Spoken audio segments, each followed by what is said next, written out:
Assalamualaikum warahmatullahi wabarakatuh. Ada banyak orang yang bertanya, apa yang dimaksud dengan syirik di dalam Islam?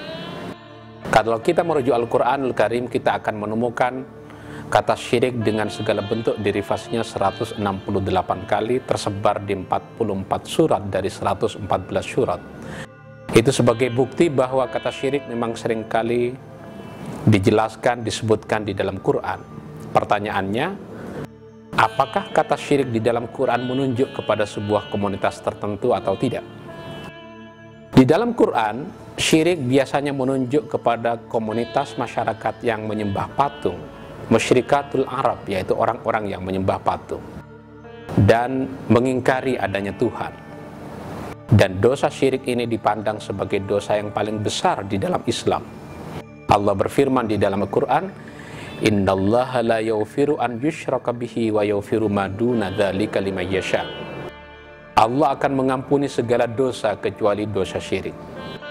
Menarik untuk diperhatikan, sekalipun syirik termasuk dosa yang paling besar, tidak ada sanksi hukum dunia di dalam Quran yang bisa dikenakan orang-orang yang didefinisikan sebagai orang-orang yang syirik. Itu sebagai bukti, biarlah yang memberikan sanksi hukum kepada orang-orang musyrik itu adalah Allah Subhanahu wa Ta'ala.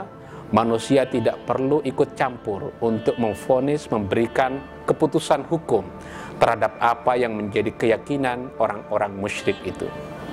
Tapi pertanyaannya, kenapa orang-orang musyrik diperangi? Kalau kita merujuk ayat Al-Quran, ada ayat yang menyatakan waqatilul musyrikina kaffah kama yuqatilunakum kaffah. Perangilah orang-orang musyrik itu semuanya seperti mereka menyerangi kamu semuanya.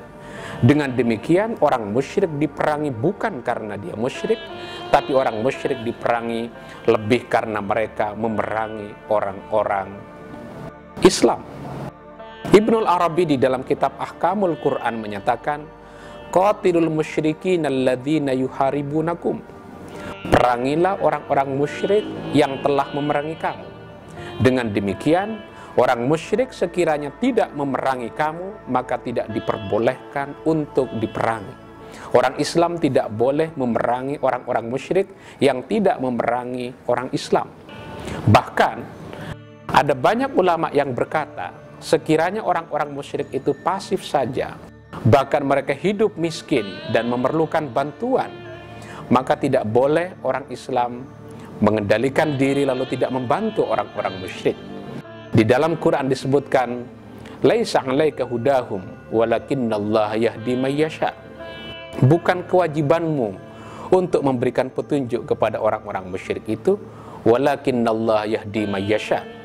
Tapi Allah akan memberikan hidayahnya kepada orang yang dia kehendaki. Ayat ini dilanjutkan, wa ma tunfiqu min khairin fali anfusikum wa ma tunfiquna illa ibtigha'a wajhillah wa ma tunfiqu yuwaffa ilaikum. Ayat ini menyatakan tentang bolehnya memberikan nafkah kepada orang-orang musyrik. Bahkan Abu Hanifah memperbolehkan orang Islam untuk memberikan zakat fitrah kepada orang-orang musyrik yang sangat miskin, yang tidak punya, yang papa.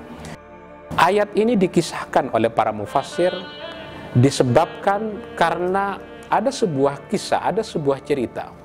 Rasulullah Sallallahu Alaihi Wasallam dikisahkan pernah menerima banyak sekali hadiah dari masyarakat. Begitu banyaknya hadiah sehingga hadiah itu diserahkan, diberikan kepada orang-orang yang tidak berpunya. Tiba-tiba datang orang Yahudi dan kemudian orang Yahudi itu meminta bagian kepada Nabi. Lalu Nabi tidak memberikannya karena dia adalah orang Yahudi. Apa yang terjadi? Maka turunlah ayat Al-Quran ini yang membantah perilaku Nabi yang tidak memberikan sedekah kepada orang-orang Yahudi. Ayat ini menegaskan bahwa sedekah kasih sayang tidak boleh diberikan dengan menunggu sehingga mereka beriman, sehingga mereka masuk Islam. Di ayat yang lain dinyatakan, sekiranya orang-orang musyrik itu membutuhkan perlindungan dari orang-orang Islam, maka tidak boleh segan-segan orang Islam memberikan perlindungan kepada mereka.